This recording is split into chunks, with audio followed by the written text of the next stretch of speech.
हम देखते हैं गोकू ड्रैगन बॉल को ढूंढने के लिए अपने मल्टीवर्स के दूसरे यूनिवर्स में आ गया था, जहां उसकी मुलाकात फ्रीजा से होती है, जो वहां का गॉड ऑफ डिस्ट्रक्शन था। गोकू उससे ड्रैगन बॉल के बारे में पूछता है, लेकिन फ्रीजा उसे ड्रैगन बॉल देने से साफ मना कर देता है। गोकू उस पर काफी गुस्सा होता है। फ्रीजा ये देखकर कहता है, क्या तुम मुझसे लड़ना चाहते हो? मेरा भी तुमसे लड़ने का काफी मन कर रहा है। हमें काफी टाइम हो गए मिले हुए, तो क्यों ना इसकी शुरुआत हम फाइट से करें, बहुत मजा आएगा। गोकू इस पर कहता है, मैं तुमसे यहाँ पर लड़ने नहीं आया हूँ, मुझे सब कुछ ठीक करना है और मुझे बस ड्रैगन बॉल चाहिए। और किसी ने मुझसे कहा है कि मुझे सब कुछ ठीक करना है, ना कि गड़बड़। फ्रीजा ये सुनकर कहता है, ऐसा मत कहो गोकू, मुझे ये सुनकर बुरा लगा। तुम तो फाइट से कभी पीछे नहीं हटते थे ना। गोकू कहता, तुमने सही कहा, लेकिन आज बात कुछ और है, तो प्लीज मुझे ड्रैगन बॉल दे दो, मैं तुमसे लड़ना नहीं चाहता। फ्रीजा कहता है, नहीं, तुम लड़ना चाहो या ना चाहो, लेकिन मैं लड़ना चाहूंगा, क्योंकि मेरा तुमसे फाइट करने का बहुत मन कर रहा है। तुम मुझे इतने दिनों बाद मिले हो और मैं ये मौका कैसे गवा सकता हूँ। मुझे लगा तुम तो जहन्नम पहुँच गए, लेकिन तुम जिंदा निकले। सुनने में आया था कि वेजिटा ने तुम्हारे साथ बहुत बुरा किया है। क्या तुमने उसे मार दिया? शायद इसी वजह से तुम इतने दिनों तक गायब थे। गोकू कहता, हाँ, सब कुछ ठीक हो चुका है और मुझे बस एक और काम करना है, और उसके लिए मुझे ड्रैगन बॉल चाहिए। तो मैं फिर तुमसे कहता हूँ, मुझे वो ड्रैगन बॉल दे दो। फ्रीजा कहता है, क्या तुमने सुना नहीं मैंने तुमसे क्या कहा था? अगर तुम्हें ड्रैगन बॉल चाहिए तो मुझसे लड़ना होगा। ये सुनकर गोकू कहता है, अगर तुम नहीं मानोगे तो ठीक है, मैं तुमसे लड़ने के लिए तैयार हूँ, और अगर बाद में कुछ हुआ तो इसके जिम्मेदार तुम खुद रहोगे, मुझे कुछ मत कहना। फ्रीजा कहता है, तुम तो बड़ी बड़ी फेंक रहे हो, तुम तो मुझसे लड़े भी नहीं, चलो मुझ पर हमला करो। गोकू कहता, ठीक है, और ये कहने के बाद वो फ्रीजा पर हमला करता है, लेकिन फ्रीजा उसके हमले को रोक लेता है और कहता है, क्या बस इतना ही? गोकू भी चौंक जाता है और कहता है, तुमने मेरे हमले को कैसे रोका? फ्रीजा कहता है, शायद तुम भूल गए, मैं गॉड ऑफ डिस्ट्रक्शन हूँ और मेरी पावर पहले के मुकाबले बहुत ज़्यादा है। गोकू कहता है, अच्छा तो ये बात है। ये कहने के बाद वो फ्रीजा पर दोबारा हमला करता है, लेकिन फ्रीजा उसके हमले को दोबारा टॉच कर देता है। गोकू उस पर कई सारे हमले करता है, लेकिन वो गोकू के सारे हमले को टॉच कर देता है। फ्रीजा कहता है, तुम तो बिल्कुल भी नहीं बदले, तुम तो पहले की तरह ही कमजोर हो। और ये कहने के बाद वो गोकू पर हमला करता है, जिससे गोकू काफ़ी पीछे चला जाता है। इसके बाद फ्रीजा गोकू पर कई सारे हमले करता है, जिससे वहाँ पर काफ़ी बड़ा धमाका होता है और गोकू घायल हो जाता है। फ्रीजा कहता है, क्या हुआ बंदर, थोड़ी कोशिश क्यों नहीं करते? ऐसे तो तुम मर जाओगे। क्या तुम्हें ड्रैगन बॉल नहीं चाहिए? गोकू कहता है, मुझे वो चाहिए और वो मैं तुमसे लेकर रहूँगा। ये कहने के बाद वो फ्रीजा पर दोबारा हमला करता है, लेकिन फ्रीजा फिर से उसके हमले को टॉच कर देता है और गोकू को एक जोरदार पंच करता है, जिससे गोकू के मुंह से खून निकल आता है। फ्रीजा ये देखकर काफ़ी हंसता है और कहता है, तुम तो मेरे मामूली पंच से ही ढेर हो गए, तुम तो मुझे मारने वाले थे ना, क्या हुआ? तभी हम देखते गोकू उसके पंच को पकड़ता है और उसे काफ़ी दूर फेंक देता है।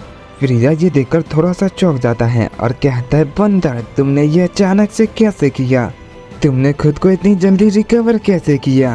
ये कहने के बाद वो गोकू पर कई सारे की ब्लास्ट अटैक करता है, जिससे वहाँ पर फिर से एक धमाका होता है और गोकू फिर से थोड़ा सा घायल हो जाता है।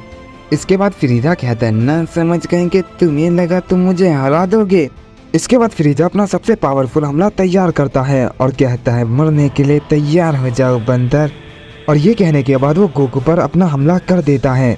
हम गोकू को देखते हैं जो उस हमले को रोकने की कोशिश नहीं करता, और जैसे वो हमला गोकू को लगता है, अचानक से वहाँ पर बहुत बड़ा धमाका होता है और जैसे वो धमाका हटता है, हम गोकू को देखते हैं जो शांति से अपनी जगह खड़ा हुआ था। उसे देखकर लग रहा था उसे कुछ नहीं हुआ है। फ्रीजा ये देखकर थोड़ा सा चौंक जाता है और कहता है, क्या वो हागाई पावर से बच गया? लेकिन कैसे? ये नामुमकिन है। ये बंदर खुद को समझता क्या है? इसे लगता है ये महान गॉड ऑफ डिस्ट्रक्शन फ्रीजा को हरा देगा। कभी नहीं, इस बंदर को मैं इसकी औकात दिखाता हूँ। ये कहने के बाद वो कई सारे हमले गोकू पर करता है, लेकिन गोकू उस हमले को टॉच कर देता है। फ्रीजा ये देखकर थोड़ा सा चौंक जाता है, क्योंकि फ्रीजा समझ गया था कि गोकू के अंदर भी गॉड ऑफ डिस्ट्रक्शन की पावर है। और तभी अचानक से गोकू फ्रीजा को एक जोरदार पंच करता है, जिससे फ्रीजा काफ़ी दूर चला जाता है। और इसके बाद गोकू कई सारे की बड़ा से अटैक भी उस पर कर देता है, जिससे वहाँ पर बहुत बड़ा धमाका होता है। और जैसे ही धमाका हटता है, हम देखते हैं फ्रीजा को उन हमलों से काफ़ी चोटें आई थी, लेकिन वो फिर भी हंस रहा था और कहता है, बंदर, तुम्हारे पास गॉड ऑफ डिस्ट्रक्शन की पावर है, बताओगे तुम्हें वो कहाँ से मिली? क्या तुम भी किसी यूनिवर्स के गॉड ऑफ डिस्ट्रक्शन हो? गोकू कहता है तुम क्या कह रहे हो, मुझे समझ नहीं आ रहा, मुझे बस ड्रैगन बॉल चाहिए। फ्रीजा कहता है वो तो मुझे हराने के बाद मिलेगा और मैं अभी तक हारा नहीं हूँ। फ्रीजा जैसे ये कहता है हम देखते गोकू अचानक से उसे एक जोरदार पंच करता है और उस पंच की वजह से इस बार फ्रीजा के मुंह से खून निकल आता है। वो काफी चिल्लाने लगता है और कहता है ये काफी दमदार था बंदर। गोकू कहता है इस फाइट को खत्म करो, हार मानते हो या मर के मानोगे। ये सुनकर फ्रीजा काफी हंसता है और कहता है न समझ ही रहो कि तुम्हें लगता है गॉड ऑफ डिस्ट्रक्शन एक पंच से हार जाते हैं। तुम्हारे इन छोटे मोटे हमलों से मैं डर जाऊंगा, मैं महान गॉड ऑफ डिस्ट्रक्शन हूँ, क्या तुम भूल गए। गोकू कहता है ये मेरा बहुत टाइम वेस्ट कर रहा है और काफी ज्यादा बकवास भी। पता नहीं ये गॉड ऑफ डिस्ट्रक्शन बनने के बाद खुद को क्या समझ रहा है। तभी हम देखते फ्रीजा अपनी पावर को बहुत ज़्यादा बढ़ाता है और कहता है अब आ जाओ, चलो इस खेल को मज़ेदार बनाते हैं, बच्चों वाले खेल बहुत हो गए। गोकू कहता है जैसी तुम्हारी मर्जी, मैं भी अब तुम पर कोई रहम नहीं करूँगा। गोकू जैसे ये कहता है उसे एक आवाज़ सुनाई देती है जो कहती है बच्चों के साथ खेलना बंद करो और मुझसे फाइट करो। मैंने सुना है तुम बहुत कमाल के हो क्योंकि तुमने डार्क पावर को बहुत अच्छे से कंट्रोल किया था। गोकू जैसे उसकी आवाज़ सुनकर पीछे मुड़ता है वो उसे देखकर थोड़ा सा चौंक जाता है और कहता है तुम कौन हो। वो शख्स कहता है मैं एक डार्क यूजर हूँ और मैं तुम्हारी तरह एक वॉरियर हूँ, जिनसे अभी तुम थोड़ी देर पहले मिले थे। मैं उसी के लिए काम करता हूँ, वही मेरे लॉर्ड थे और मैं उनका सेवक हूँ।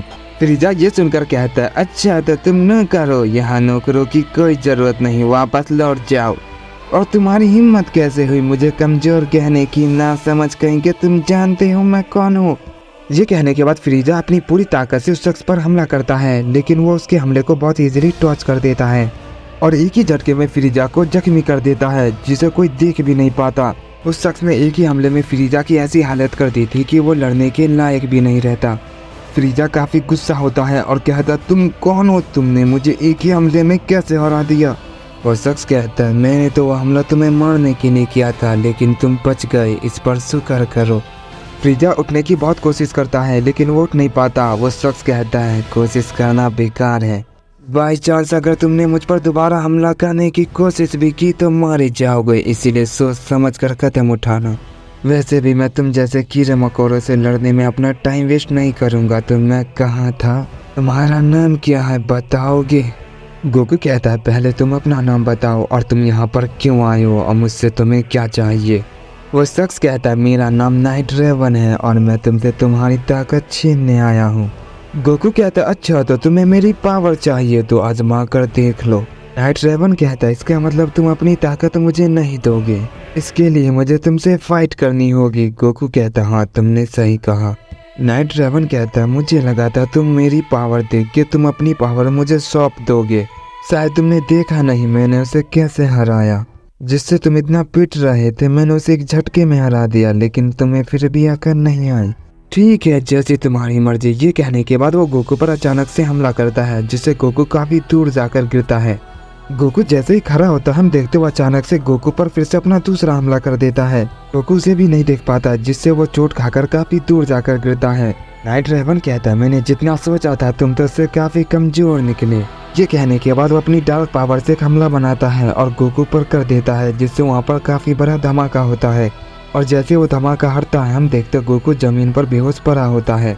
नाइट रेवन ये देखकर खुश होता है और कहता है चलो मेरा काम तो हो गया, मैं तुम्हें अपने लॉर्ड के पास ही ले चलता हूँ। ये कहने के बाद वो गोकू के पास जाने लगता है लेकिन तभी अचानक से फ्रीजा उसे रोक लेता है और कहता है तुम कमीने कहेंगे, मैं तुम्हें नहीं छोड़ूंगा। ये कहने के बाद फ्रीजा अपना सबसे पावरफुल हमला उस पर कर देता है जिससे वहाँ पर बहुत बड़ा धमाका होता है और जैसे वो धमाका हटता है हम देखते हैं फ्रीजा बिल्कुल शॉक रह जाता है क्योंकि फ्रीजा के हमले से उसे एक खरोच तक नहीं आई थी। फिर नाइट रेवन अचानक से फ्रीजा की गर्दन को पकड़ लेता है और कहता है तुम्हें मरने की बहुत जल्दी है। ये कहने के बाद वो फ्रीजा की सारी पावर को सोखने लगता है लेकिन तभी अचानक से वो पूरा यूनिवर्स ही तबाह हो जाता है। नाइट रेवन काफ़ी शौक रह जाता है और कहता है ये क्या हुआ, बस हम दोनों ही बचे हैं। तभी उससे कोई कहता है नहीं बल्कि मैं भी बचा हूँ और हम देखते हैं गोकू अपनी प्योर पावर में होता है और वो नाइट रेवन से कहता है मैं ये करना नहीं चाहता था, तुमने देखा है इसके लिए कितनी बड़ी कुर्बानी देनी पड़ी, सब मारे गए और ये सब तुम्हारी वजह से हुआ है। और मैं ड्रैगन बॉल को भी नहीं ढूंढ पाया और ये सब तुम्हारी वजह से हुआ है। मैं तुम्हें जिंदा नहीं छोड़ूंगा। नाइट रेवन कहता है, बेवकूफ़ कहेंगे, तुम्हें लगता है मैं तुम्हारी इस ताकत से डर जाऊंगा? तुम शायद जानते नहीं डार्क पावर कितनी पावरफुल होती है, उसके सामने कोई नहीं टिक सकता। ये कहने के बाद वो फ्रीजा की गर्दन को छोड़ता है और गोकू पर अपना हमला करता है। गोकू उसके हमले को बहुत इजीली टॉस करता है और अचानक से ही और उस डार्क पावर को जकड़ लेता है। वो हिल भी नहीं पाता और कहता है, ये क्या हो रहा है? गोकू कहता है, बेवकूफ़, तुम्हें यहाँ पर नहीं आना चाहिए था। और हम देखते हैं अचानक से ही वो गायब हो जाता है और मारा जाता है। गोकू ने उसे अब्सॉर्ब कर लिया था। फ्रीजा ये देखकर कहता है, बंदर, तुम इतने ज़्यादा ताकतवर कैसे हो गए? और हम देखते हैं गोकू अपनी बेस फॉर्म में आता है और कहता है, ये बहुत लंबी कहानी है, मैं तुम्हें ये बाद में बताऊंगा। फिलहाल मुझे ड्रैगन बॉल को ढूंढना है। फ्रीजा कहता है, शायद तुम नहीं जानते, इस मल्टीवर्स में सिर्फ 2 ही यूनिवर्स में ड्रैगन बॉल एग्जिस्ट करते थे और अब तुमने उसे तबाह कर दिया, तो अब तुम ड्रैगन बॉल भूल जाओ। गोकू कहता है, नहीं, ऐसा नहीं हो सकता, ये बात तुमने मुझे पहले क्यों नहीं बताई? गोकू कहता है, तुमने कौन सा मुझे मौका दिया था बताने का? तुम्हारी वजह से सब मारे जा चुके हैं। गोकू कहता है, मैं अब क्या करूं, मुझे कुछ समझ नहीं आ रहा है। और तभी हम दूसरी तरफ जीटी टाइमलाइन के गोकू और वेजिटा को देखते हैं, जिन्होंने आखिरकार सारे ड्रैगन बॉल को ढूंढ लिया था। और वो कहते हैं, आखिरकार अब वो वक्त आ चुका है। इसे ढूंढने में सच में काफ़ी समय लगा, चलो अब उसे जिंदा करते हैं। और वो दोनों ड्रैगन बॉल को बुला लेते हैं और वेजिटा को जिंदा करने की विश करते हैं। और तभी हम देखते हैं वेजिटा वहाँ पर आ जाता है और वो खुद को जिंदा देखकर काफ़ी खुश होता है और कहता है, आखिरकार तुमने कर दिखाया काकारोट। वेजिटा कहता है, बस मुझे एक और काम करना है, तुम मुझे वो रेडार और वो टाइम रिंग्स दो। जीटी टाइमलाइन के गोकू वेजिटा कहते हैं, ये तुम्हें क्यों चाहिए, अब तुम्हें क्या करना है? वेजिटा कहता है, तुम नहीं जानते और मैं तुम्हें बताना भी नहीं चाहता। अगर मैंने वो नहीं किया तो मैं जिंदा रहने के लायक नहीं और ना ही वो मुझे जिंदा रहने देगा। इसके बाद हम उस शख्स को देखते हैं जिसने नाइट रेवन को भेजा था। वो कहता है, कमान है, वो तो बहुत ताकतवर निकला, मैं मानता हूँ वो मेरा सबसे कमज़ोर वॉरियर था, लेकिन इतना कमज़ोर भी नहीं कि वो किसी से हार जाए। लेकिन उसने तो उसे बहुत आसानी से हरा दिया। तुम क्या कहते हो रीपर, क्या तुम उससे लड़ना चाहोगे? रीपर कहता है, मुझे ये मौका आपने दिया है, मैं इसे कैसे गवा सकता हूँ? मैं काफ़ी लंबे समय बाद किसी से लड़ूंगा, मैं आपको निराश नहीं करूँगा माय लॉर्ड। वो शख्स कहता है, मुझे तुमसे यही उम्मीद है, मुझे उसकी वो पावर चाहिए किसी भी हाल में। इसलिए तुम्हें पूरी छूट है, तुम चाहे जो करो, लेकिन मुझे वो पावर ला कर दो।